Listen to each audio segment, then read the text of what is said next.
Salam jumpa saudara-saudariku terkasih dimanapun berada.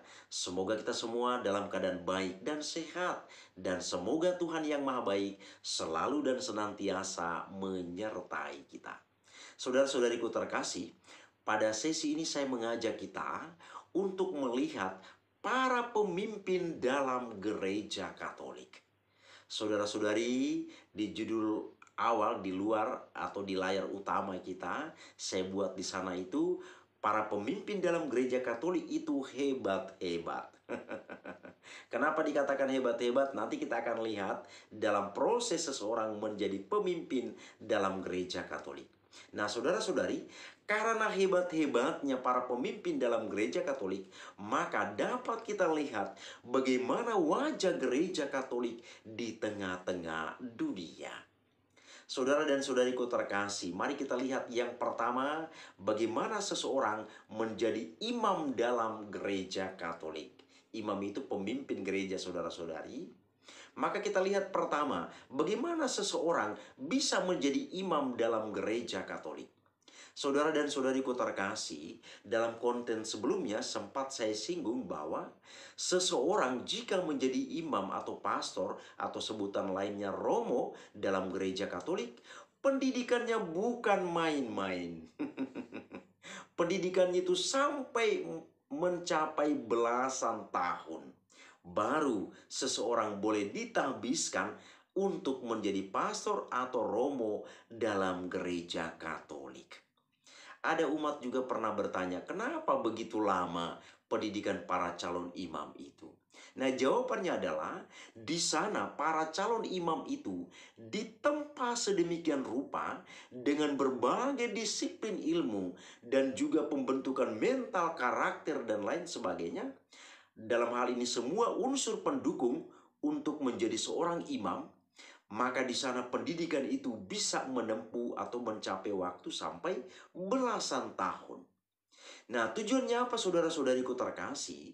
Supaya ketika seseorang itu menjadi imam kelak, imam itu tidak gagal paham.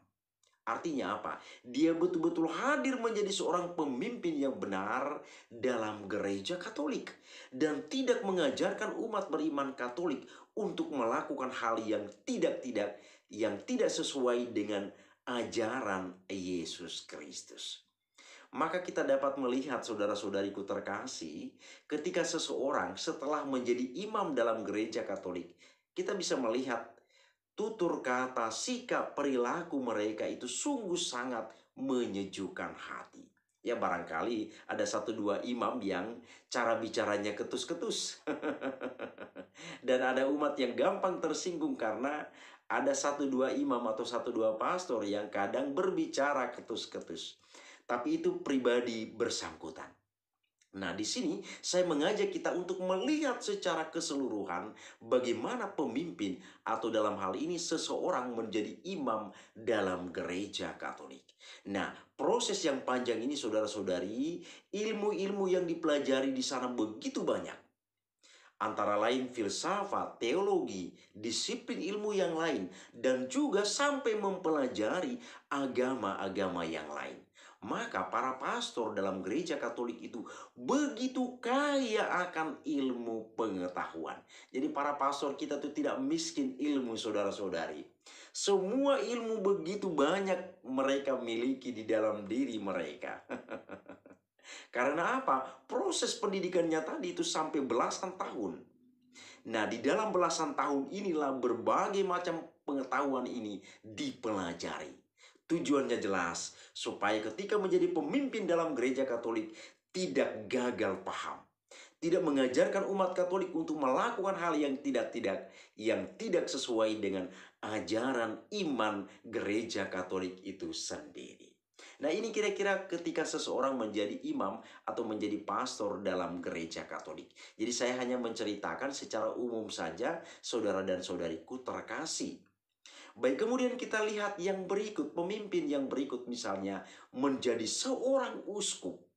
Saudara-saudariku terkasih, menjadi seorang uskup dalam gereja Katolik itu juga bukan main-main.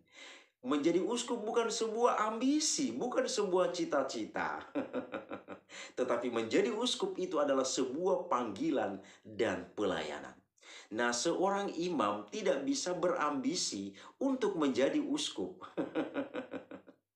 Jadi menjadi uskup itu adalah sebuah panggilan. Maka saudara-saudariku terkasih, tidak ada unsur politik di dalamnya untuk memilih seseorang menjadi uskup. Tidak ada kampanye kecil-kecilan yang dilakukan di sana. Tolong pilih saya, itu nggak ada. Itu tidak ada kita temukan. Karena pemilihan seorang uskup bersifat rahasia dan tertutup. Nah, maka saudara-saudari, ada umat yang bertanya bagaimana kira-kira proses pemilihan seorang uskup atau seseorang menjadi uskup. Nah, saudara-saudariku terkasih, kita ketahui bahwa di setiap keuskupan itu ada yang disebut dengan Dewan Kuria Keuskupan. Nah, Dewan Kuria Keuskupan ini salah satu tugasnya adalah untuk menyeleksi atau melihat para imam yang bisa dijadikan ke depannya menjadi calon uskup di keuskupan tersebut. Jadi tugas mereka cukup berat saudara-saudari Dewan Kuria Keuskupan ini, karena akan melihat setiap harinya para imam yang ada di keuskupan itu bakal atau calon-calon yang mana yang bisa suatu saat direkomendasikan menjadi calon uskup. Karena kita ketahui bahwa Bapak Uskup yang sedang menjabat di keuskupan itu suatu saat akan pensiun, akan istirahat, akan berhenti dari tugas sebagai seorang uskup. Maka harus disiapkan calon uskup yang baru.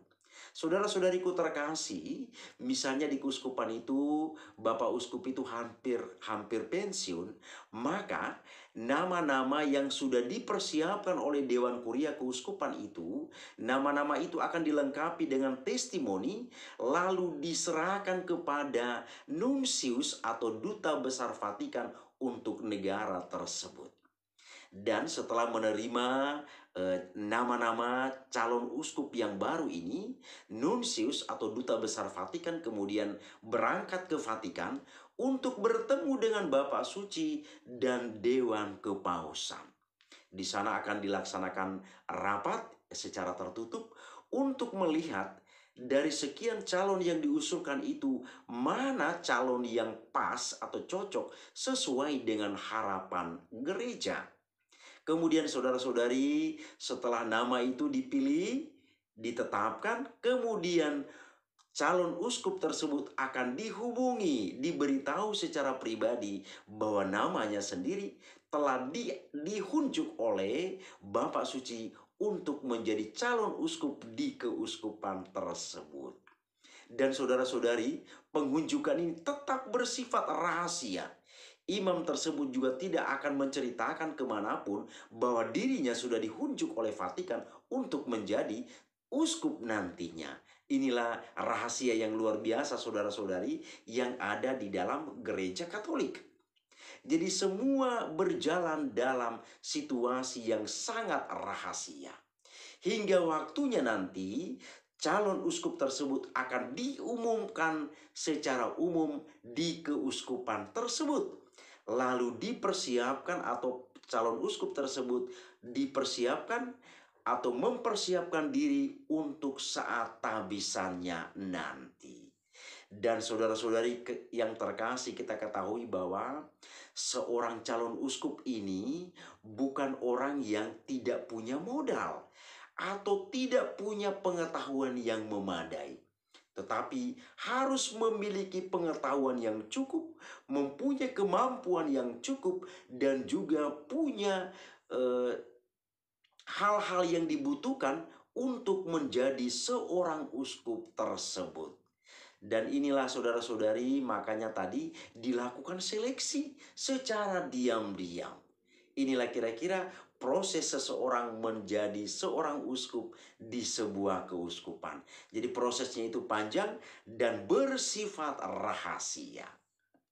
Jadi sangat sulit saudara-saudari ya. Jadi tidak ada di sana ambisi atau cita-cita untuk menjadi seorang uskup. Kemudian saudara-saudariku terkasih, kita berangkat ke bagian berikutnya adalah untuk menjadi seorang paus, pemimpin tertinggi gereja Katolik.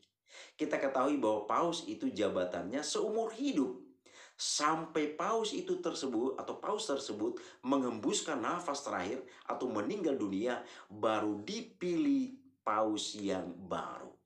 Kita buatlah contoh saudara-saudariku terkasih, misalnya Bapak Paus meninggal dunia seperti Paus Yohanes Paulus kedua pada waktu itu, maka Dewan Vatikan akan mengundang para kardinal yang menyebar di berbagai penjuru dunia untuk hadir di Vatikan selanjutnya, melakukan atau mengikuti konklav untuk pemilihan paus.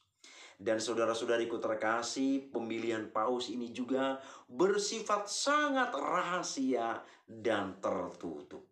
Media-media dari luar dan juga media milik Vatikan sendiri tidak boleh meliput apa yang sedang terjadi pada saat itu. Dan di dalam proses pemilihan paus itu sendiri tidak ada kampanye. Tidak ada di sana dilakukan kampanye kecil-kecilan untuk mendukung kandidat A, kandidat B, dan kandidat C, dan seterusnya. Pemilihannya bersifat rahasia dan tertutup. Maka di sana kita pernah mendengar ada asap putih dan asap hitam. Nah, di sana kenapa ada asap hitam dan asap putih? Kalau asap hitam itu muncul berarti paus belum terpilih atau paus baru belum terpilih. Tetapi kalau paus sudah terpilih, maka akan nampak di sana asap yang membubung berwarna putih. Saudara dan saudariku terkasih, untuk bagian ini sudah saya jelaskan pada konten sebelumnya khusus tentang konklav. Kalau saudara-saudari mau ingin ketahui tentang itu, bisa dilihat di sana konklav untuk pemilihan paus. Pada sesi ini saya hanya mau mengajak kita untuk sharing-sharing atau bincang-bincang tentang bagaimana para pemimpin dalam gereja Katolik sehingga wajah gereja Katolik seperti ini begitu luar biasa di mata dunia. Demikianlah saudara-saudariku terkasih, sedikit sharing tentang para pemimpin dalam gereja Katolik. Semoga bermanfaat bagi kita. Terima kasih, Tuhan memberkati.